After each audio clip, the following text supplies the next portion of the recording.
ብዙ ተማሪዎች ወደ ኤግዚት ኤግዛም ፈተና ክፍል ይገባሉ።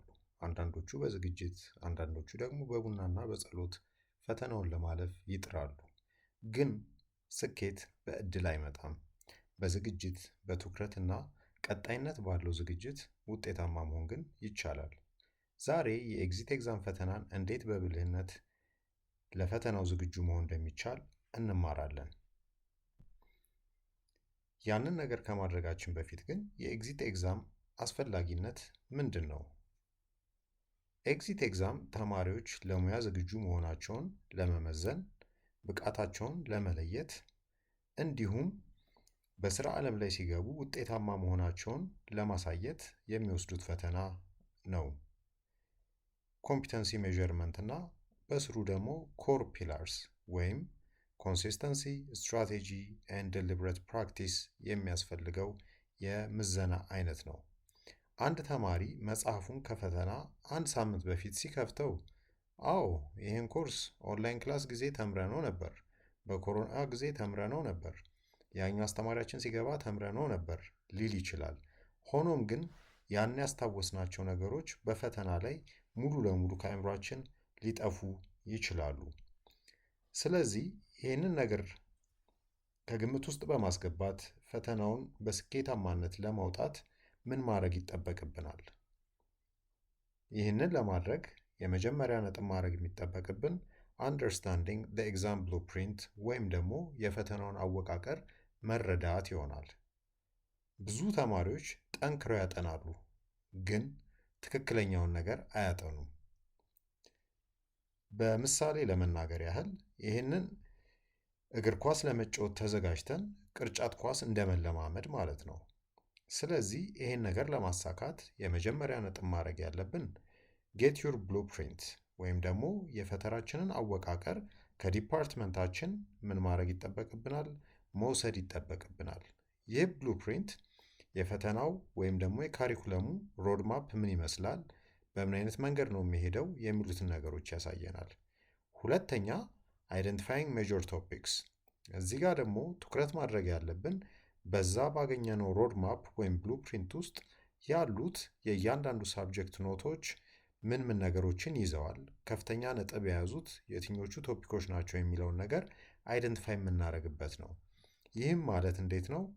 ከፍተኛ ክሬዲት አወር ያላቸውን ኮርሶች ላይ ትኩረት እንደማድረግ ነው። በሶስተኛ ደረጃ ኮምፒተንሲ ኤሪያ። ይህም ማለት ፎከስ ኦን ስኪልስ ዘ ኢንዱስትሪ ኤክስፔክትስ ዩ ቱ ሃቭ ማስተርድ። ይህም ማለት በስራው ዓለም ላይ በምትወጡበት ጊዜ ሊቀጥሯችሁ የሚችሉት ድርጅቶች፣ ሊቀጥሯችሁ የሚችሉት ኢንዱስትሪዎች ከእናንተ ዲፓርትመንት ምን ሊያውቁ ምን ሊፈልጉ ይችላሉ የሚሉትን ነገር መረዳት ይሆናል። እነዚህን 3 ነጥቦች ተከትለን የምንሄድ ከሆነ የስኬታችን መጀመሪያ ሊሆን ይችላል።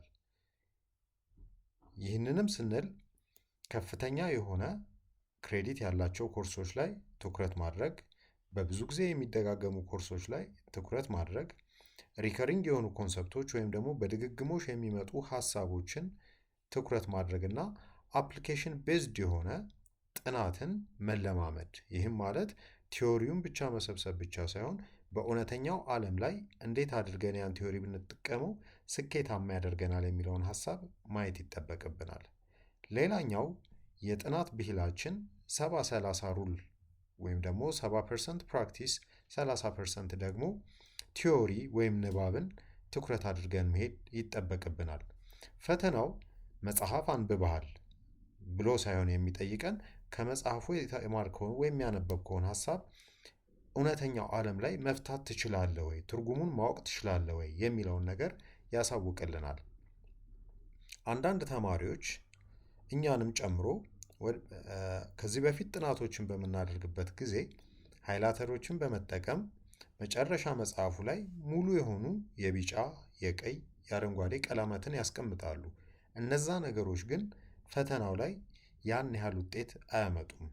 ያንን ከማድረግ ከምንወስደው የጥናት ሽፋን ጊዜ 30% የሚሆነውን ለምሳሌ ከአንድ ሰዓት ውስጥ 20 ደቂቃ የሚሆነውን በንባብ የምናሳልፍ ከሆነ ቀሪውን ደቂቃዎች ፕራክቲስ በማድረግ እዛ ንባብ ላይ ያስቀመጥናቸውን ሀሳቦች በመረዳትና ምናባዊ የሆነ ዓለም ላይ ምን አይነት መፍትሄ ሊያመጡ ይችላሉ የሚለውን ነገር ለማወቅ እድሉን ይከፍትልናል።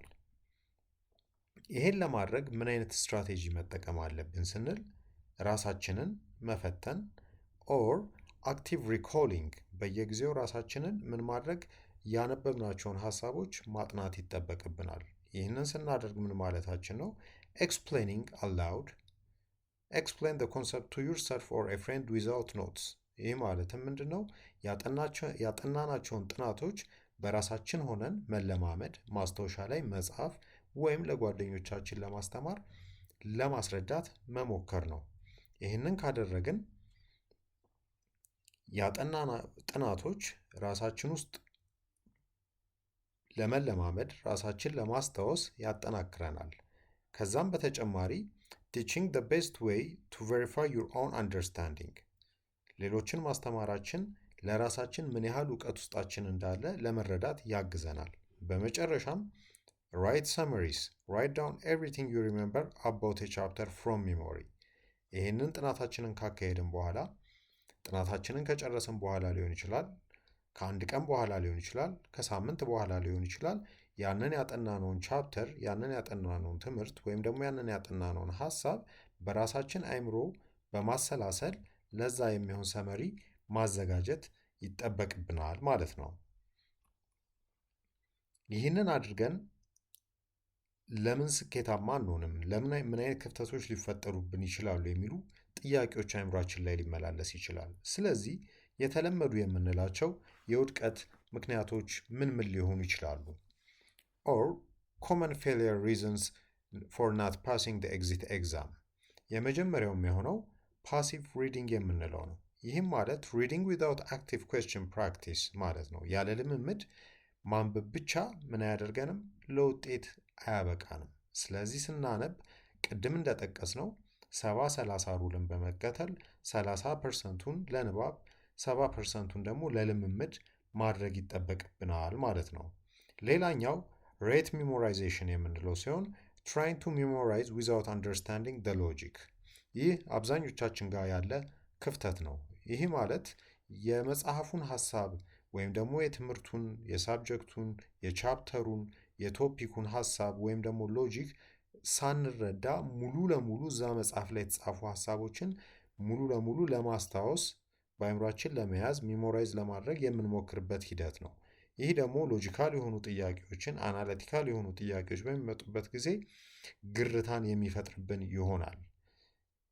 ሶስተኛውና የተለመደው የፌሊየር ሪዝን ምንድነው ብንል ፑር ታይም ማኔጅመንት ነው። ይህም ማለት ለመውጫ ፈተና ወይም ኤግዚት ኤግዛም በቂ የሆነ ልምምድ ሳናደርግ ለፈተና መቀመጥ የምንለው ይሆናል ማለት ነው። ስለዚህ እነዚህን ሶስት የተለመዱ የውድቀት መንገዶችን ወይም ደግሞ የውድቀት ሁኔታዎችን አቮይድ በማድረግ ወይም ደግሞ ከራሳችን በማራቅ ስናነብ ፕራክቲስንም ኢንክሉድ እያደረግን ሚሞራይዝ ስናደርግ ሎጂኩ ምን ይላል የሚለውን አብረን እየሄድን በቂ ጊዜ ሰጥተን መለማመድ ይጠበቅብናል። ይህንን ካደረግን ቀጣይ መፍትሄ ሊሆንልን የሚችለው ከዚህ በፊት የነበሩ ጥያቄዎችን በአግባቡ በመስራት ለፈተናው ራሳችንን ዝግጁ ማድረግ ይጠበቅብናል ማለት ነው። አንደርስታንዲንግ the pattern of the national exam። ከዚህ በፊት የተሰጡት የናሽናል ኤግዛም ወይም ደግሞ ኤግዚት ኤግዛም ፈተናዎች ምን አይነት ፓተርን አላቸው? የትኛው ከየትኛው ጋር ይያያዛል? የትኛው ቻፕተር ከየትኛው ቻፕተር ጋር ተከታትሎ መጥቶ ጥያቄ ወጥቶበታል? አብዛኛው ጥያቄ የሚወጡት ከየት ነው የሚሉት ጥያቄዎችን ማስቀመጥ እና መመዘን ይኖርብናል። ከዛም በተጨማሪ እነዚህን ጥያቄዎች በምናይበት ጊዜ የራሳችንን ጥያቄዎች ወይም ደግሞ መፍትሄዎች የምንሰጥበትን ስፒድ እና አኪዩሬሲ ወይም ደግሞ ፍጥነትና ጥራት መገምገምና ማለማመድ ይጠበቅብናል። ከዛም በተጨማሪ እነዚህን አደረግን ማለት በኤግዛም ቀን ወይም ደግሞ በፈተና ቀን የሚኖረንን መጨነቅ ምን ያደርግልናል? ዝቅ ያደርግልናል ማለት ነው። ስለዚህ የቀድሞ ፈተናዎችን ልምምድ እርሶን ያዘጋጃል። ያን ነገር በምናደርግበት ጊዜ እንዴት ነው የምናጠናው? ሁሉንም ነው ወይ የምንይዘው? ሁሉንም ሀሳብ እናካትታለን ወይ የሚል ጥያቄ ሊመጣብን ይችላል። ስለዚህ ምን ማድረግ ይጠበቅብናል? we have to prioritize ሃይ ይልድ ወይም ደግሞ ከፍተኛ ነጥብ ሊያመጡ የሚችሉ ኤሪያዎች ላይ ትኩረት አድርገን ፕራዮሪቲ ሰጠን ቅድሚያ ሰጥተን መቀጠል ይኖርብናል ማለት ነው። ይህም ማለት ለኢንጂነሪንግ እና ማትስ ዲፓርትመንቶች ለምሳሌ we should have a formula cheat sheet ከፍተኛ ውጤት የሚያመጡ ርዕሶች ላይ አስቀድሞ ዝግጁ ማድረግ ለራሳችን የሚሆን ሾርት ኖት ወይም ደግሞ በተለምዶ አጤሬራ የሚባሉ ነገሮችን በማዘጋጀት እነሱን በየሄድንበት ቦታ እያወጣን ከራሳችን ጋር ሚሞራይዝ ማድረግ ማለማመድ ይሆናል። ፈንዳመንታል ዴፊኔሽኖች ላይ ደግሞ ማስተር the terminology that apply in every objective question እያንዳንዱ ተርሚኖሎጂ እያንዳንዱ ኮንሰፕት ምን ለማለት ፈልጎ ነው የሚለውን ነገር አይደንቲፋይ አድርጎ ዴፊኔሽኑን ማወቅ ይጠበቅብናል ማለት ነው። ይህን በምናደርግበት ጊዜ ፊልድ ስፔሲፊክ የሆነ ወይም ደግሞ እኛ የተማርንበት ዲፓርትመንትን ስፔሲፊክ የሆነ ታክቲኮችን መጠቀም ይኖርብናል ማለት ነው። ለምሳሌ ኢንጂነሪንግ ዲፓርትመንት ከሆነን ፎከስ ኤሪያችን ሊሆን የሚገባው ካልኩሌሽን እና ዲዛይን ላይ ትኩረት ያደረጉ ኮርሶችን ይሆናል ማለት ነው። ይህም ደግሞ ምን ያደርግልናል? ኩዌስችን ስታይላችን ፕሮብሌም ሶልቪንግ ስለሆነ እነዚህም ፕሮብሌም ሶልቪንግ ጥያቄዎች በአግባቡ አናላይዝ ባደረግነው ባጠናነው ካልኩሌሽን እና ዲዛይን መልስ ለማግኘት ያግዘናል ማለት ነው። ሄልዝ ሳይንስ ከሆነ ለምሳሌ ኬዝ ስተዲ እና ሴናሪዎችን አይደንቲፋይ ማድረግ ይጠበቅብናል። ይህም ክሊኒካል የሆኑ ዲሲሽኖችን መልስ ለመስጠት ያግዘናል። ቢዝነስ ኤንድ ኢኮኖሚክስ ላይ ስንመጣ ኮንሰፕት ኤንድ ኒውሜሪካል ወይም ደግሞ ለአናሊቲካል ኩዌስችንስ ግብአት ሊሆኑን የሚችሉ ኮንሰፕቶችን ኒውሜሪክስን አንደርስታንድ ማድረግ ይጠበቅብናል። ዌን ካም ቱ አይቲ ኤንድ ኮምፒውተር ሳይንስ ኮዲንግ ኤንድ ኔትወርኪንግ ሊሆን ይገባል ፎከስ ኤሪያችን። ያም ነገር ደግሞ ሎጂክ ቤዝድ የሆኑ ጥያቄዎችን በአግባቡ ለመመለስ መንገድ ይሆንልናል ማለት ነው። ስለዚህም እያንዳንዱ ዘርፍ የራሱ የሆነ ትኩረት አለው። ያ ትኩረት ብቻ ሳይሆን ደግሞ በዛ መንገድ እያደረግን ራሳችንን ማጥናት ይጠበቅብናል። ይህን ነገር ከለየን ታዲያ ባለን አጭር ጊዜ ውስጥ እንዴት አድርገን ነው ጊዜያችንን ልንጠቀም የምንችለው የሚለው ነገር አይምሯችን ላይ ተመላልሶ ሊመጣ ይችላል። ስለዚህ የተደራጀ የጥናትና የምርምር እንዲሁም ጥያቄ የመስራት ፕሮግራም ሊኖረን ይገባል። እዚህ ጋር እንዳስቀመጥ ነው የጊዜ አቀማመጥ አለ፣ ምን ማድረግ አለብን አለ፣ ለምንድን ነው የምናደርገው የሚለውም በሶስት ሰንጠረዦች ተከፋፍሎ ተቀምጧል። ጧት ጧት ላይ ፒክ አወር የምንለው ወይም ደግሞ አይምሯችን ንቁ የሚሆንበት ሰዓት ላይ አዳዲስ ኮንሰፕቶችን በየቀኑ መለማመድ፣ መማር፣ ማጥናት፣ ማንበብ፣ ሚሞራይዝ ማድረግ ይጠበቅብናል። ይህንንም ለምንድን ነው ጠዋት የምናደርገው ብለን ከጠየቅን the purpose is that high concentration brain power ወይም ደግሞ አይምሯችን ከፍተኛ የሆነ ኮንሰንትሬት የማድረግ አቅም ያለው በጠዋት ስለሆነ አዳዲስ ነገሮችን መማራችን ጥሩ የሆነ አቅም ሊሰጠን ይችላል። ከሰዓት ላይ ደግሞ ሶልቪንግ ሞክ ኤግዛም ኩዌስችንስ። ስለዚህ ጠዋት ላጠናነው ነገር ተመሳሳይ ቻፕተር ላይ ያሉ ጥያቄዎችን ከሰዓት ላይ የተወሰኑ ጥያቄዎችን መሞከር። ይህም ምን ያደርግልናል? የቀን ውሏችን ላይ አድካሚ ሲሆን ኤነርጂያችን ዝቅ ሲል ጠዋት ያነበብነውን አዲስ ኮንሰፕት እንዳንረሳ አክቲቭ ሆነ እንድንቀጥል ያግዘናል። ወደ ማምሻ አካባቢ ላይ ደግሞ ስንሄድ ምን ማድረግ ይጠበቅብናል? ከሰዓት ላይ የሰራነውን ሞክ ኩዌስችን ክፍተቶች ካሉ ምን ማድረግ ይጠበቅብናል? እርማቶችን መውሰድ ይጠበቅብናል። የቱ ጋ ነው ክፍተት የፈጠርኩት? ምን አይነት ኮንሰፕት ነው ሚስ ያደረግኩት? የትኛውን ጥያቄ ነው የዘለልኩት የሚለውን ነገር በአግባቡ ጽፈን ማወቅ ይጠበቅብናል። ከዛም በተጨማሪ ወደ እንቅልፍ ወይም ደግሞ ወደ አልጋችን ከመሄዳችን በፊት ደግሞ ሙሉ ቀን ያጠናነውን ጠዋት ላይ የተማርነውን አዲስ ኮንሰፕት ከሰዓት ላይ የሰራናቸውን ጥያቄዎች ማምሻ አካባቢ ላይ አይደንቲፋይ ያደረግናቸውን ችግሮች ወይም ሚስቴኮች ሙሉ ለሙሉ በማየት ለነገታው ራሳችንን ዝግጁ አድርገን የምንተኛበት ሰዓት ማድረግ ይጠበቅብናል ማለት ነው። ይህንን ስናደርግ ታዲያ the 3 round strategy ወይም ደግሞ 3 ራውንድ ያላቸው ቀላል የሆኑ ምን ሊሆኑ ይችላሉ? የጥናት ስትራቴጂዎች ሊኖሩ ይችላሉ። ወይም ደግሞ በፈተና ወቅት ላይ በምንሆንበት ጊዜ በቀላሉ እንዴት አድርገን ጥያቄዎችን መስራት እንችላለን የሚሉ ነገሮችን መንገድ ሊያሳየን ይችላል። የመጀመሪያው የሚሆነው ምንድን ነው?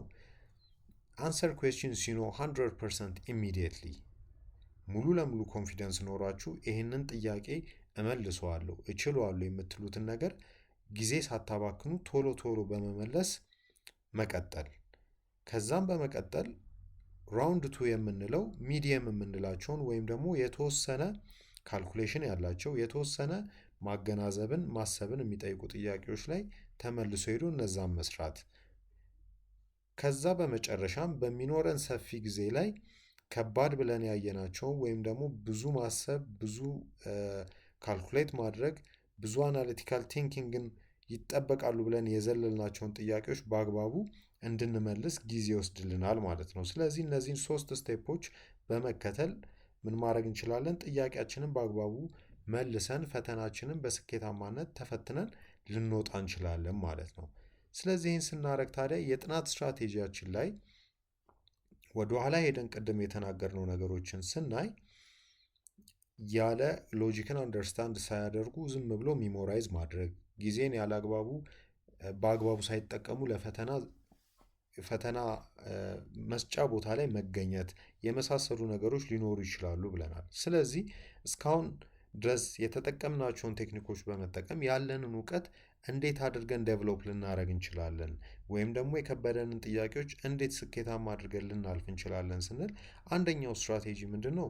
ግሩፕ ስተዲ ስትራቴጂ የምንለው ነው። ይህ የቡድን ጥናት ጥሩ ቢሆንም ግን ደግሞ በአግባቡ ጊዜያችንን መጠቀም ይኖርብናል።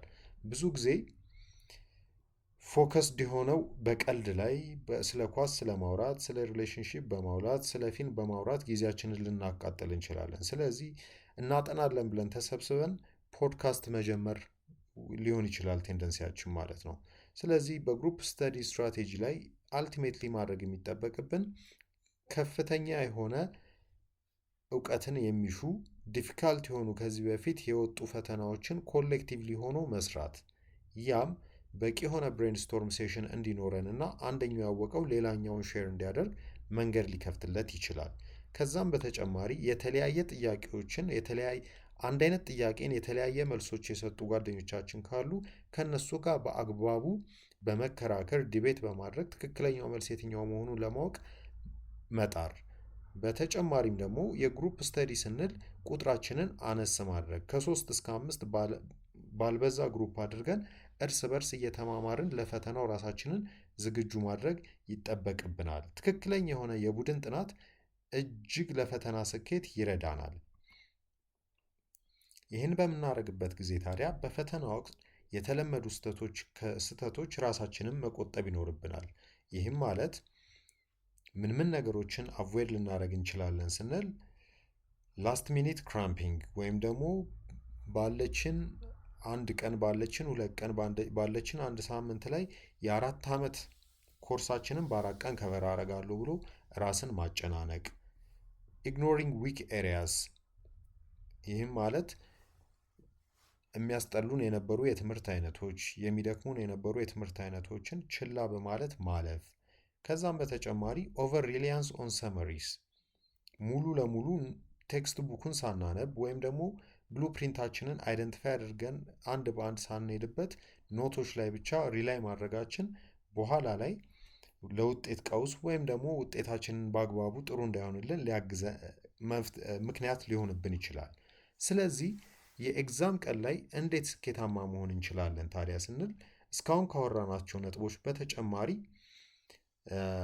የተለያዩ ኪወርዶችን በአግባቡ ትኩረት በመስጠት ምን ለማለት እንደፈለጉ ማየት። ይህም ማለት ወርድስ ላይክ ኖት፣ ኤክሴፕት፣ ቤስት፣ ኦልዌይስ፣ ዩዥዋሊ የሚሉ ነጥቦች ወይም ደግሞ ትራፕ ወርድስ ይሉታል የፈተና ይዘት ላይ። እነዚህን ወርዶች ምን ለማለት ፈልገው ነው፣ ምን አይነት መንገዶችን ሊያሳዩን ነው የሚሉትን ነገር በአግባቡ መለየት ይጠበቅብናል። ከዛም በተጨማሪ የፈተና ቀን ላይ ከደረስን በአግባቡ እንቅልፍን መተኛት፣ ቀለል ያለ ምግብ መብላት፣ ከዛም የፈተና ቦታ ላይ ከ30 ደቂቃ በፊት ቀድሞ በመድረስ አላስፈላጊ የሆኑ ጭንቀቶችን አቮይድ ማድረግ እንችላለን ማለት ነው። ይህንን ካልን ቀጣይነት ያለው ጥረት ስኬትን ያመጣል። ቢሊቭ ኢን ዩር ፕሪፓሬሽን። በአግባቡ እየተዘጋጃችሁ ከሆነ ለራሳችሁ የሰጣችሁት የዝግጅት ጊዜ ልክ ነው፣ ትክክል ነው ብላችሁ የምታምኑበት ከሆነ የማታልፉበት ኤግዚት ኤግዛሙን የማታሸንፉበት ምንም አይነት ምክንያት አይኖርም ማለት ነው። ይህን ነገር ስናደርግ ታዲያ the 3R ፎርሙላ ወይም ደግሞ 3Rዎችን መጠቀም ይኖርብናል። ይህም ማለት ማንበብ አንደርስታንዲንግ the concept from the source material ከመጽሐፋችን፣ ከብሉፕሪንታችን፣ ከሞጁላችን በአግባቡ እያነበብን መለየት። ከዛም በኋላ ሾርት ኖቶችን ዴቨሎፕ በማድረግ በየቀኑ ምን ማድረግ አይምሯችንን ሪፍሬሽ ማድረግ፣ ሪቫይዝ ማድረግ። ከዛም በኋላ ተመሳሳይ ፕሮሰሱ ምን ማድረግ ሪፒት ማድረግ፣ ሞክ ኩዌስችኖችን ፕራክቲስ ማድረግ። ሎጂኩ ምንድን ነው፣ ከጥያቄው በኋላ የመጣው ሎጂክ ምን ይመስላል የሚለውን ነገር ማየት። ስለዚህ ማንበብ፣ መከለስ እና መደጋገም የስኬት ቁልፍ ሊሆኑልን ይችላሉ ማለት ነው። ትኩረቶ እውነታውን ይወስናል። ዩር ፎከስ ዲሳይድ ዩር ሪያሊቲ። በቀረችን እዚች አንድ ወራት ውስጥ በአግባቡ ዲሲፕሊን ሆነን በአግባቡ ፎከስድ ሆነን በየቀኑ የምናጠናቸውን ጥናቶች፣ በየቀኑ የምናውቃቸውን እውቀቶች፣ በየቀኑ ፕራክቲስ የምናደርጋቸውን ሞክ ኩዌስችኖች አዘጋጅተን የምናደርግ ከሆነ ዲሲፕሊንድ የምንሆን ከሆነ ያን ነገር በየሰዓቱ በየዕለቱ የምናደርግ ከሆነ ሪያሊቲያችን ያም ማለት ኤግዚት ኤግዛምን ማለፍ ቀላል ይሆንልናል ማለት ነው። ጉድ ላክ ቱ ኦል ፊውቸር ግራጁዌትስ። መልካም እድል ለወደፊት ምሩቃን በሙሉ። እናመሰግናለን።